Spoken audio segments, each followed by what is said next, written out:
પ્રવાસન સ્થળોની સ્વચ્છતા અને જતન. આપણા દેશના પ્રવાસન સ્થળોની સ્વચ્છતા અને જતન માટે કેન્દ્ર અને રાજ્ય સરકારો મહત્વના પગલાં લઈ રહી છે. એના પરિણામે પ્રવાસન સ્થાનો પર સ્વચ્છતા અને ચોકસાઈથી જતન માટે વિશેષ આયોજન કરવામાં આવ્યું છે. દેશ વિદેશના પ્રવાસીઓને ઐતિહાસિક ધાર્મિક મહત્વ ધરાવતા પ્રવાસન સ્થળોમાં વિશેષ રુચિ હોય છે. તેથી આપણી સરકાર આવા સ્થળોની જાળવણી માટે ચિંતિત છે. પ્લાસ્ટિકનો ઉપયોગ ન કરવો જોઈએ.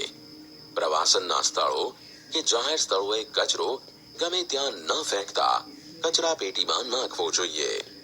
ઐતિહાસિક સ્મારકો પર બિનજરૂરી લખાણ કે ચિત્રો દ્વારા તેને નુકસાન પહોંચાડવું જોઈએ નહીં. ગંદકીનો યોગ્ય નિકાલ કરવો જોઈએ. પાન કે ગુટકા ખાઈને ગમે ત્યાં થૂકવું જોઈએ નહીં. પ્રાચીન સ્થળોની આસપાસ પ્રદૂષણ કરવું જોઈએ નહીં. ઐતિહાસિક સ્થાપત્યો ધરાવતી વાવ, જળાશયો, તળાવો, ઝરણા વગેરેની ચોમાસા દરમિયાન ખાસ કાળજી રાખવી જોઈએ. પુરાતત્વીય રાસાયણિક ક્રિયાઓ દ્વારા સ્મારકોની સાફ સફાઈ કરતી વખતે ખૂબ જ કાળજીપૂર્વકની માવજત કરવી જોઈએ. દેશ વિદેશના પ્રવાસીઓ દ્વારા આપણા ઐતિહાસિક વારસાને હાનિ ન પહોંચે તે માટે તેમને જાગૃત કરવા. કુદરતી આફતોથી પ્રવાસન સ્થળોને નુકસાન થાય તો તેને ફરીથી મૂળ રૂપમાં લાવવા માટે પ્રયત્નો કરવા જોઈએ. આપણે સમજવું પડશે કે પ્રવાસન સ્થળોનું સૌંદર્ય, સ્વચ્છતા અને જતન આપણા દેશને વિશ્વમાં ખ્યાતિ અપાવે છે તથા દેશને સમૃદ્ધિ બક્ષે છે.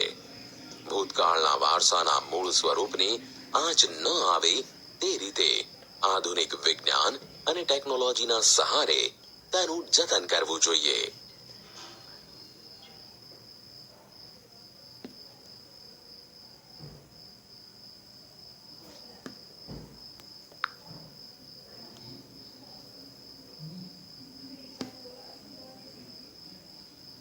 ભારત વિવિધતામાં એકતા.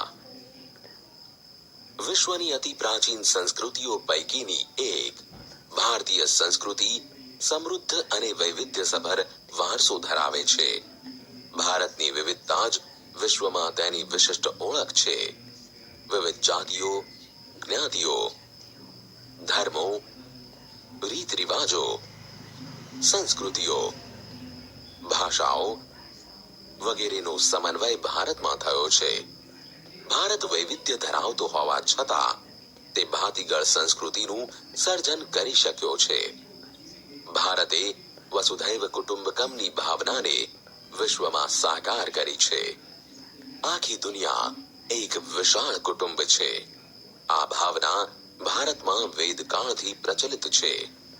અમને ચારે દિશાઓમાંથી સારા અને શુભ વિચારો પ્રાપ્ત થાવ નો ઋગ્વેદનો સંદેશ ભારતીય સંસ્કૃતિની વિશાળતા અને વ્યાપકતાનું દર્શન કરાવે છે. ભારતે ધાર્મિક સહિષ્ણુતાનો પ્રસાર વિશ્વમાં કર્યો છે.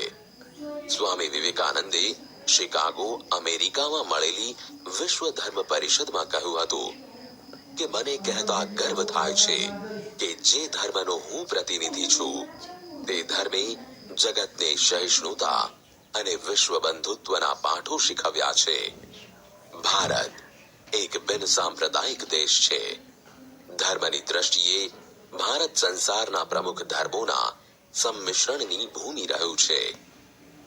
હિન્દુ, બૌદ્ધ, જૈન, પારસી, ઇસ્લામ, ઈસાઈ ધર્મોનો ભારતીય સંસ્કૃતિ પર પ્રભાવ જોવા મળે છે.